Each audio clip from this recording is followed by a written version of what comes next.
kagawad, so, kagawad na. Pero wala yung part. Di ba mahimo na doon o i-allow kini parking sa mga nagtansaka sa Kapitolyo kung parang di session day. Harong minus-minusan po na ang parking space mo sa Atabanas sa Kapitolyo na kagamay. Di ba mahimo na ma-utilize na ito itong bakante sa suot kung wala yung session day? Ang concern sa parking, mauling hinungdan nga ang gawas kong istorya upang matalan niya dito sa first question kanina about the possibility of converting the tennis court into a parking area.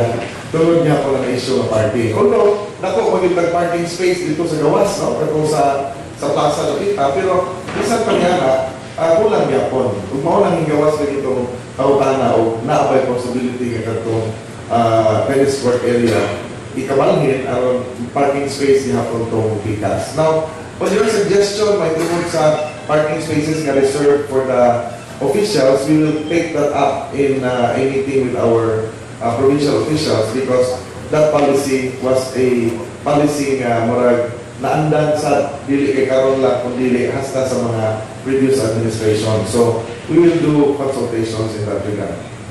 Okay, thank you very much. Sa DYRD, kasi mo tanong? Okay, sir. Diyan pa. Salamat sa Tosi ng Punta Lunar. May buta dyan. Karena ito mga kauban.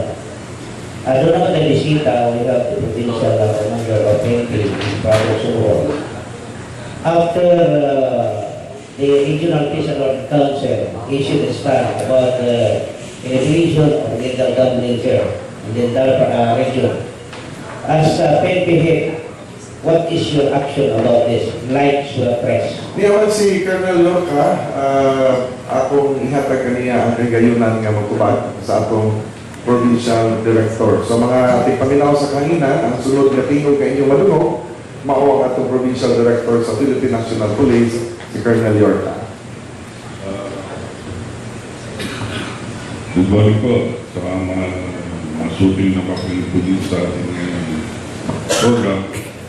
At tulad po nung sinabi nyo, regarding po dun sa Regional Peace and Order Council, nagtagay po sila ng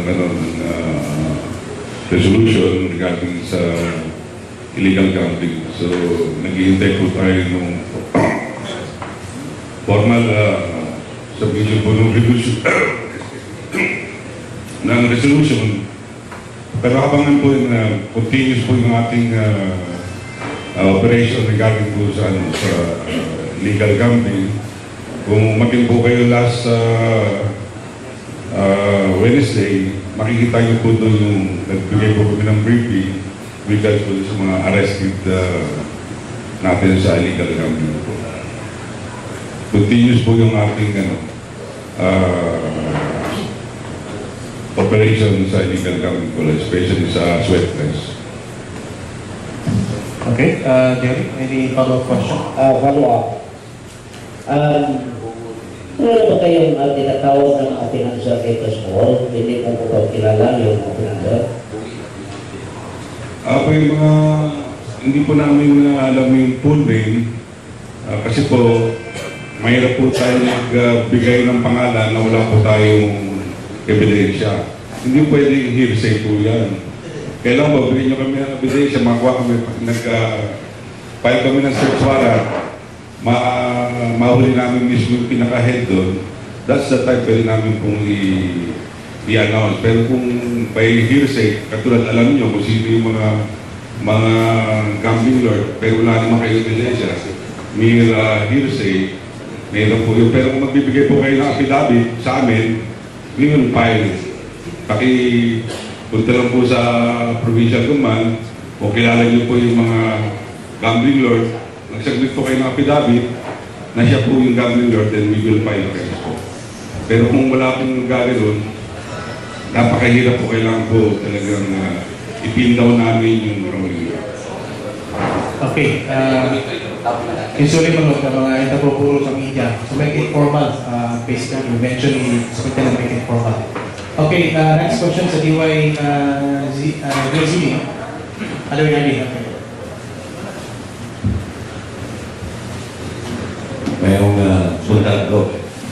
Fire Chief. At ang panahon ni GMA Administration, ang Bohol, ulangan kaayon sa mga ayuda gikan sa administrasyon. Apan ako kaihugan sa usa ka tigong nga akong natambugan nga in spite of the benefits that Bohol got from the GMA administration, nius-us na data sa ang sa mga kapos ng mga lalawigan.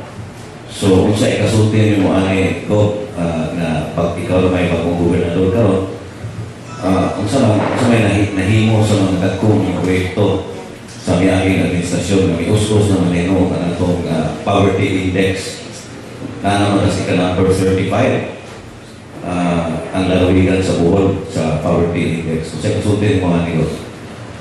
Mausap na, Chief, ang akong paglingkod na ako isip gobernador o niya nagsugod na sa mga planning workshops nga gihimo o pag-istudyo sa present situation sa atong probinsya, sa present standing, apil na ang mga projections kung sa ibuhaton sa maabot pa mga adlaw, mga tuig. I came across data statistics nga parilusan sa inyong observation karon nga nakapugang kita kanimo. Kay ako yun din giklaro po sa atong Provincial Planning and Development Coordinator. Kay dunay lain-lain magud nga source ang statistics may tungod sa pag-indicate sa poverty situation sa usa ka lugar. Panalitan, dunay source nga National Statistics Coordination Board. Ang Bohol din girank nila number 16, I think, no? Kay ako ning i-confirm sa atong planning office. Unya, ang UNDP Human Development Index nag-rank po nato sa Bohol. Murag sibo-sibo ang imong giingon nga 35, no? Or 36. Sa ato pa, kinahanglan nga i-reconcile ang mga data available nga gihimo sa lain-lain nga mga kining survey groups nga nag-monitor sa wellness o sa kahinsog sa ekonomiya sa atong lugar. Dili lang sa Bohol, kundi sa tibuok nasod nga Pilipino. So, I acknowledge your observation nga may aspekto nga wala nakorek ka, palimusan tayo yung akong reaction, but my clarification came after the Provincial Planning and Development Coordinator emphasized nato sa iyang report nga lain-lain ay ang source of data nga nahimong basis for a conclusion o asang dapita ang graph sa Bohol as far as the poverty index and the socio-economic condition is concerned. Nevertheless, kaning mga data, gigamit po ni sa kanilain po nga mga ahensya o grupong.